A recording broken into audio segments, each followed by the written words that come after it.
Halo semua, selamat pagi. Patrisius Juwana di sini. Selamat tersesat ke channel saya dan saya akan menyesatkan Anda ke jalan yang benar. Nah, pada kesempatan kali ini saya ingin menyesatkan Anda ke sebuah jenis penelitian yang namanya studi kasus. Dalam bahasa Inggris, case study. Nah, studi kasus itu bisa digunakan untuk menelisik atau menemukan jawaban terhadap suatu masalah penelitian dengan ciri-ciri sebagai berikut. Nah, ciri-ciri itu adalah nah, mari kita simak sajian saya. Ya, inilah topik kita kali ini, studi kasus. Kita akan mulai dari definisinya. Ya, jadi, studi kasus adalah studi yang mendalam. Ya, kata mendalam ini menjadi kata kunci dari studi kasus. Ya, studi yang mendalam tentang suatu objek atau suatu responden dalam jumlah yang terbatas. Ya, bahkan bisa terdiri dari satu orang saja atau satu subjek, satu objek saja atau beberapa saja, tapi tidak terlalu banyak. Ya, karena yang penting dari studi kasus adalah kemendalamannya, ya, sifatnya yang sangat mendalam, tidak hanya sekedar permukaan secara singkat, tapi mendalam. Nah, oleh karena itu bisa dilakukan hanya pada satu orang saja atau pada satu objek saja. Sekalipun tidak menutup kemungkinan mungkin ada 3 sampai 5 orang, yang jelas jumlahnya tidak banyak, terbatas. Oke. Nah, um, saya akan menguraikan lebih jelas tentang kata kunci mendalam tadi. Jadi, mendalam dalam arti dia menggunakan instrumen penggali data yang beragam, ya, beragam. Jadi banyak macamnya. Jadi misalnya ada angket, bukan cuma angket, tapi ada wawancara. Bukan cuma angket dan wawancara, tapi juga ada pengamatan. Bahkan juga kadang-kadang ada tesnya. Ya, jadi eh, dalam studi kasus itu instrumennya bisa beragam atau bukan bukan cuma bisa, tapi seharusnya beragam, sebaiknya beragam. Tidak cuma angket, tapi juga bisa wawancara, dilengkapi dengan pengamatan, bahkan juga kadang-kadang dilengkapi dengan tes atau bahkan studi dokumen tertentu. Ya, itu yang dinamakan mendalam dari segi instrumen penggali datanya. Harus beragam. Yang kedua, dilakukan dalam waktu yang lama, misalnya sampai beberapa bulan, ya, 3-4 bulan, bahkan bisa sampai 1 tahun, ya, kalau dananya cukup, ya. Jadi mendalamnya itu karena si peneliti akan meneliti atau mengkaji atau mengamati sang respondennya, sang objeknya secara mendalam dalam waktu yang lama. Ya, tentunya masuk akal ya, kalau kita ingin meneliti sesuatu secara mendalam, kita perlu menghabiskan waktu yang lama untuk menelitinya. Oke. Kemudian dia juga mengambil responden atau objek yang sesuai dengan tujuan penelitiannya. Jadi misalnya Anda ingin meneliti tentang strategi belajar anak dari kaum marginal. Nah, maka Anda akan memilih responden yang berupa anak kaum marginal.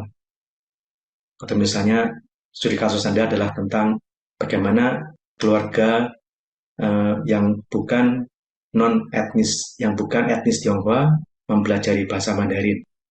Nah, tentunya Anda akan meneliti satu keluarga yang bukan etnis Tionghoa dan Anda meneliti atau mengkaji, mengamati bagaimana mereka belajar bahasa Mandarin. Ya, jadi sesuai dengan tujuan penelitiannya.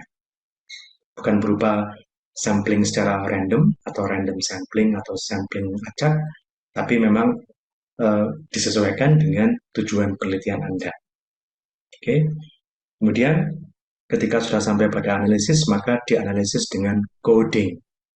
Nah, saya punya banyak sekali video di channel saya di YouTube tentang coding menggunakan MaxQDA dan NVivo. Silakan mengikutinya, ya, tidak sulit, ya. Kemudian eh, hasilnya ditafsirkan oleh peneliti.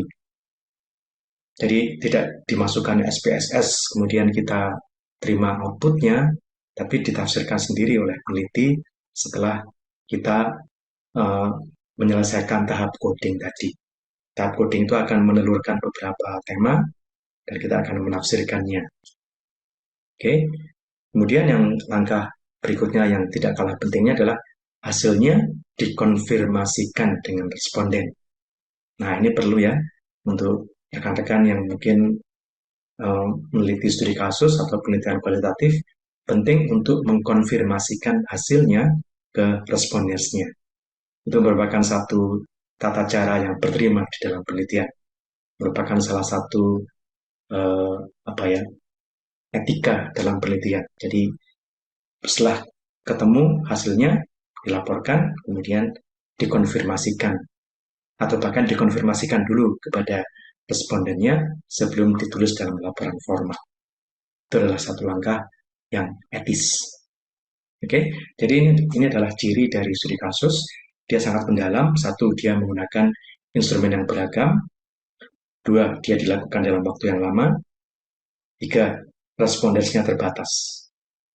Yang empat, dianalisisnya dengan coding dan ditafsirkan oleh peneliti. Ya. Jadi kalau Anda punya satu studi, kemudian tidak memenuhi syarat-syarat ini, ya mestinya Anda tidak menyebutnya sebagai studi kasus.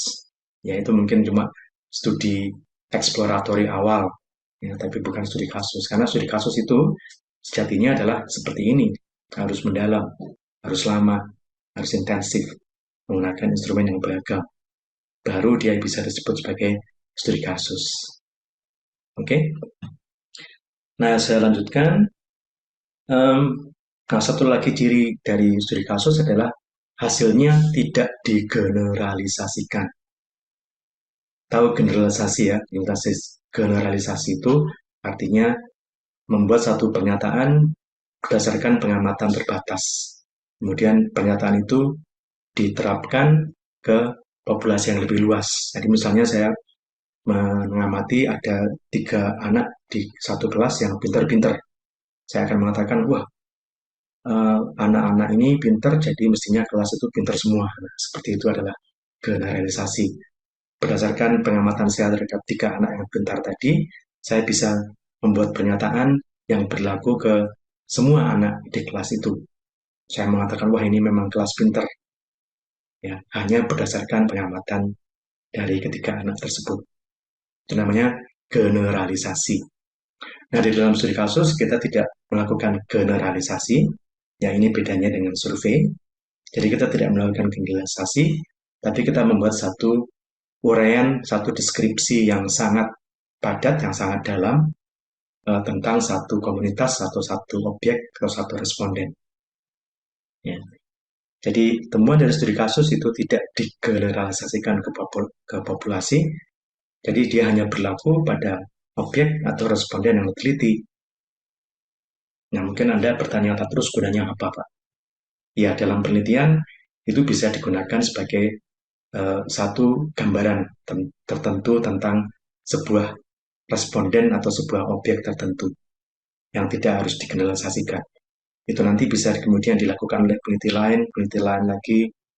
lain lagi, sampai kemudian terdapat satu temuan yang kurang lebih mirip. Nah, dari situ kemudian bisa dibentuk hipotesis. Hipotesis itu nanti bisa mengarah ke pembentukan teori. Ya, jadi kita tidak menggeneralisasikan, kita hanya menggambarkan, melakukan satu deskripsi yang mendalam tentang satu komunitas tertentu, atau satu responden tertentu, atau satu objek tertentu. Ya memang tujuan akhirnya adalah mendeskripsikan saja, ya, dan itu tidak salah. Dalam penelitian itu tidak salah, asal seperti tadi yang saya katakan itu harus mendalam, ya. Instrumennya harus bermacam-macam, kemudian durasinya dalam waktu yang lama, kemudian dilakukan coding, ya. Jadi dengan seperti itu kita bisa mengatakan bahwa studi kita adalah studi kasus, ya, dan tidak perlu menggeneralisasikan. Nah, nanti kalau misalnya ada yang tanya, oh, tapi apakah itu berlaku di tempat yang lain? Nah, jawabannya begini, itu akan berlaku di tempat yang lain kalau responden atau objek yang diteliti dan cara penggalian datanya itu mirip dengan apa yang saya lakukan di studi kasus ini. itu besar kemungkinan akan mirip hasilnya. Ya, tapi sekali lagi itu bukan generalisasi. Di dalam terminologi penelitian itu namanya transferability. Ya, itu juga saya bahas di satu video saya yang lain. Oke, kita kembali ke studi kasus ya. Jadi, tidak digeneralisasikan, Anda cukup mengatakan inilah temuan saya yang dengan uraian yang sangat mendalam tentang satu konteks, satu komunitas, satu objek tertentu. Ya. Nah, kemudian saya berikan contohnya. Contohnya misalnya ada seorang peneliti yang tujuannya adalah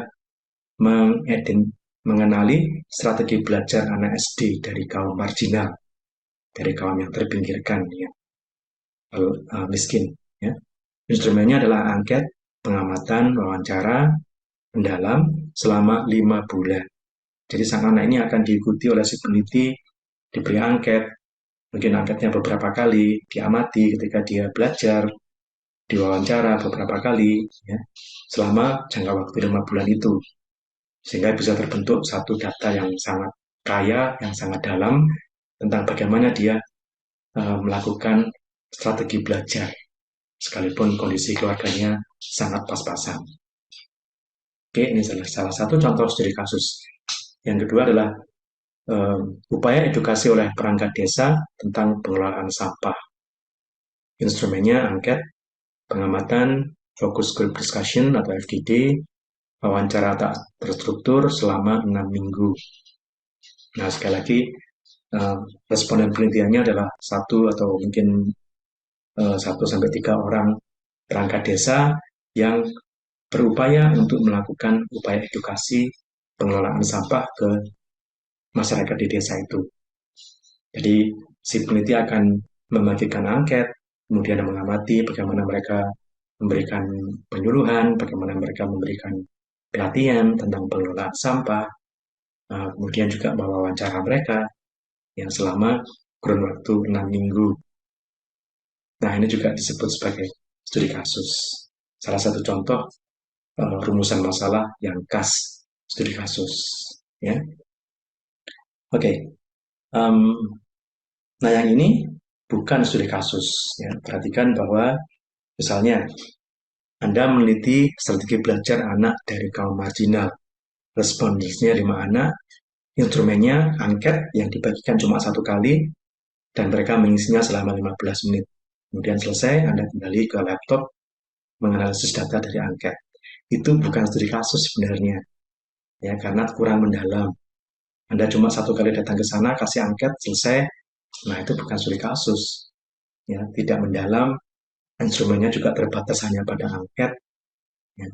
Lah terus itu dinamakan penelitian apa, Pak? Nah, itu namanya, kalau boleh saya simpulkan atau boleh saya eh, sarankan, itu adalah penelitian eksploratory awal atau penelitian rintisan saja yang mungkin akan dilanjutkan dengan penelitian yang lebih besar, yang lebih intensif. Ya. Tapi itu adalah penelitian eksploratory awal saja. Kalau kita cuma datang ke satu komunitas, kasih angket, selesai, ya bukan studi kasus namanya. Ya, tidak mendalam, tidak lama, instrumennya juga tidak bermacam-macam. Oke. Ya, yang kedua, upaya edukasi oleh perangkat desa tentang pengelolaan sampah. Respondennya 7 orang, instrumennya wawancara 2 jam. Sama aja. Ini juga bukan studi kasus sebenarnya. Karena cuma hanya 2 jam diwawancara, setelah itu selesai. Kemudian Anda simpulkan hasilnya. Bukan studi kasus ini namanya. Karena tidak mendalam, tidak lama, durasinya kurang lama, cuma 2 jam, dan juga instrumennya hanya terbatas pada wawancara saja. Ya, jadi sebenarnya kalau Anda melakukan penelitian-penelitian seperti ini, sebenarnya tidak bisa disebut sebagai studi kasus. Ya, ya tapi dosen saya bilang itu studi kasus, Pak. Ya, sebenarnya ungkapan dosen itu sebenarnya kurang tepat, ya, karena kalau yang namanya studi kasus itu tadi saya katakan harus mendalam, durasinya harus lama, dan dilakukan digali dengan berbagai macam cara. Kalau cuma 1 kali atau beberapa jam saja selesai, ya sebenarnya tidak layak untuk disebut sebagai studi kasus. Oke, jadi saya harap pada titik ini Anda bisa mengambil sikap bagaimana menyikapi rekan atau mungkin bahkan juga dosen yang mengatakan, "Wah, itu kalau cuma satu orang itu berarti studi kasus." Ya tidak bisa dikatakan serta-merta begitu ya, karena ada studi kasus itu punya eh, beberapa karakteristik tersendiri yang memang harus diikuti sehingga layak disebut sebagai studi kasus. Oke, nah itulah uraian saya tentang studi kasus. Kiranya bisa bermanfaat untuk rekan-rekan yang sedang melakukan penelitian. Sampai jumpa di episode mendatang.